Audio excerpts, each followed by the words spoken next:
Hasto Kristianto terlihat semakin putus asa. Hasil sadapan KPK yang diperdengarkan di ruang sidang meskipun dibantah mengarah kepada dirinya bahkan kepada Ibu Megawati Soekarno Putri, tapi terdengar sekali keotentikan atau keorisinalan dari apa yang diperdengarkan di ruang sidang itu. Karena alasan-alasan kemanusiaan itu, kenapa sekarang pintu itu ditutup hanya karena saya dijadikan sebagai suatu target. Maka biarlah saya yang masuk ke tahanan KPK, tetapi saudari Tio yang sudah menjalani penjara, sudah bebas murni, hendaknya jangan lagi dilakukan berbagai halangan-halangan sehingga jiwa kemanusiaan itu sepertinya tertutup. Sulit memutus keterkaitan kasus ini hanya sampai pada Saiful Bahri, Doni Tri Istiqomah, Kusnadi, termasuk Agustiani Tio Fridelina saja, menganggap mereka ini pencatut nama bosnya, apakah itu Hasto Kristianto atau ibu itu sendiri, dalam kaitannya dengan pergantian siapa yang bakal duduk sebagai anggota DPR RI, dalam hal ini Harun Masiku, tentu saja tak akan selesai di tangan mereka.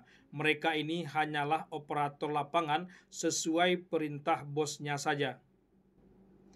Keputusasaan Hasto Kristianto terlihat dari apa yang disampaikannya setelah keluar dari ruang sidang.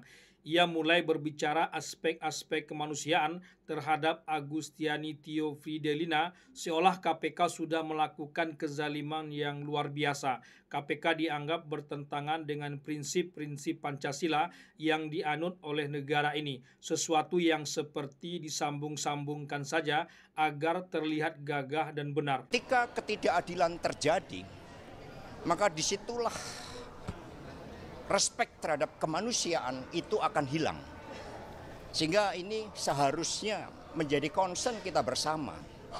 Kalau toh saya memang ditarget secara politik untuk masuk tahanan, masuk penjara, dengan melakukan upaya daur ulang terhadap suatu proses hukum yang telah memiliki kekuatan hukum tetap, tetapi jangan pernah sekali-sekali mengorbankan kemanusiaan itu.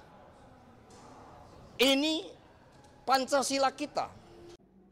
Istilah mencatut nama untuk orang yang sehari-hari bekerja untuk kita rasanya kurang tepat, apalagi dalam sistem organisasi yang ketat menerapkan sistem komando atasan bawahan yang rigid dan sangat kaku. Bawahan mustahil berani mencatut nama bosnya secara serampangan tanpa sepengetahuan dari bosnya itu, kecuali memang dia ingin mati atau berhenti. Seleksi untuk orang yang menjadi bawahan atau anak buah dalam organisasi yang ketat seperti itu saja sulitnya minta ampun. Mereka itu adalah orang-orang pilihan. Banyak sekali pintu yang harus dilewatinya untuk sampai ke posisi bawahan seperti itu. Bahkan mereka harus rela pasang badan kalau terjadi sesuatu kepada bosnya itu.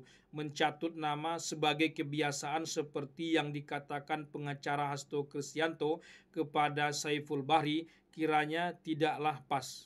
Dan itulah yang kita sebut mencatut nama. Mencatut nama, sering mencatut nama.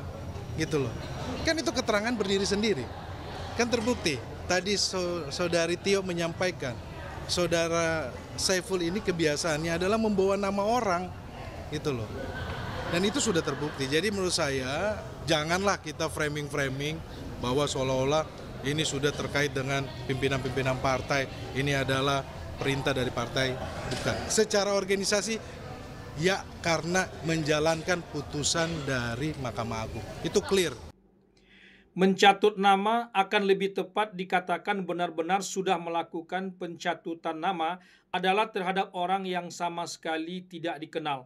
Kalaupun dikenal, tapi tidak dekat atau sekedar kenal begitu saja. Di era seperti saat ini, memang pencatutan nama itu kerap sekali terjadi. Tiba-tiba saja foto kita, akun kita, atau bahkan nomor kontak kita dipakai oleh orang lain untuk kepentingan yang bukan kepentingan kita. Tapi kalau orang yang dikatakan mencatut nama itu adalah anak buah kita, memang sehari-hari bekerja untuk kita, tak bisa serta-merta dikatakan dia itu sudah mencatut nama kita.